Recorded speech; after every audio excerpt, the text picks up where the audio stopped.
me sens super bien, très bien intégré au groupe. Après, j'avais déjà eu des échos un peu, vu que j'ai fait un peu la prépa Coupe du Monde, Thomas m'avait un peu raconté comment ça se passait. Bonne dynamique, on a réussi à un peu faire une bonne dynamique là, mais maintenant j'attends de voir le reste de la saison.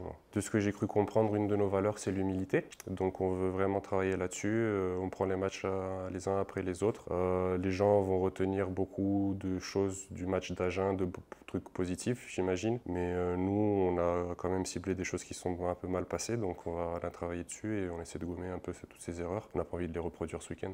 Maintenant, avec tous les outils qu'on a, la vidéo et tout, on a vu un peu leur façon d'attaquer. On essaie de s'adapter, mais on veut surtout conserver notre jeu et imposer notre rythme et notre jeu. Là où je suis le plus à l'aise, c'est quand je suis sur le terrain à prendre du plaisir. Donc voilà, j'ai pas vraiment de préférence. Même s'il faut aller en troisième ligne, j'irai avec grand plaisir.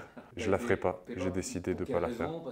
Personnel, voilà, je vais pas en dire plus. Il y a eu plusieurs raisons. Voilà, il y a des objectifs, on va dire, de club. Et après, il y a mes objectifs perso. Et maintenant, je pense que je suis arrivé dans un stade où j'ai envie de m'éclater sur le terrain, à tout le temps prendre du plaisir. Donc, personnellement, plaisir à fond. Ce sera mes souvenirs quand je vais arrêter, quoi. Et le club, oui, on a quelques objectifs. Mais comme je l'ai dit, humilité, il faut prendre les matchs après les autres et voir. Parce qu'on va devoir certainement s'adapter à un moment donné où on sera un peu plus dans le dur. Donc, voilà. Physiquement après, parce que je sors de la prépa, ça a été très très dur. C'était la canicule en Roumanie aussi.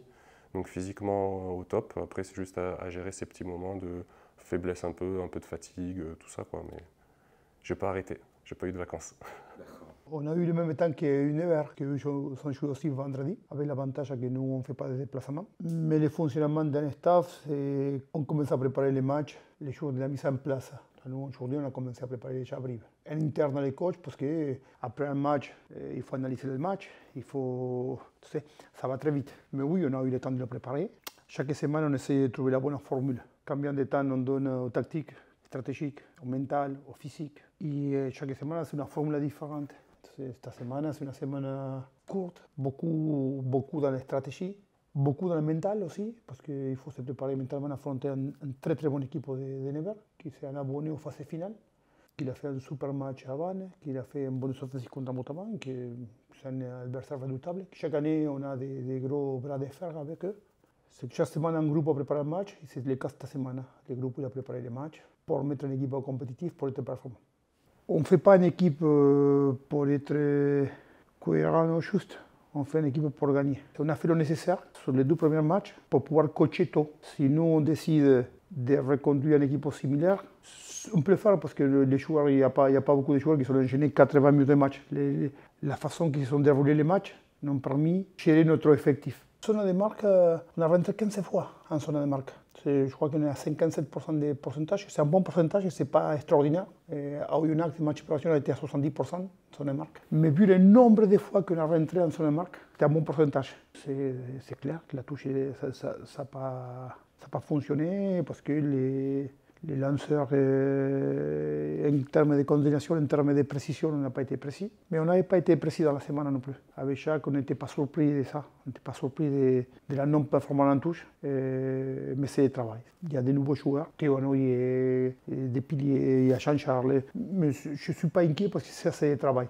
Mais non, surtout la touche, on s'est focalisé sur la défense à ballon porté, parce qu'on sait très bien qu'on a un gros ballon porté. Et en défense, parce que c'est une équipe qui tient le ballon. Je crois qu'il y aura une guerre de possession, une guerre contre la chaîne, il y avait une guerre de territoire plutôt. Là, il y a une vraie guerre de possession. Parce que c'est une équipe qui aime avoir le ballon, et nous, on est dans une démarche d'avoir le ballon aussi. C'est la 30e journée qu'on va regarder dans le classement.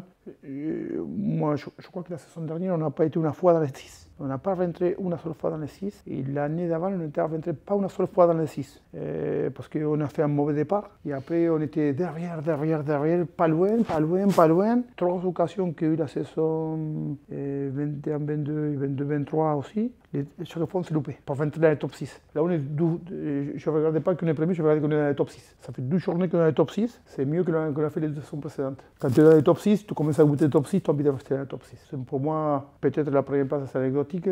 Être dans le top 6, non, parce que c'était un objectif de nous cette année. Et on veut passer le meilleur temps dans les top 6, surtout à Chitren dans le top 6.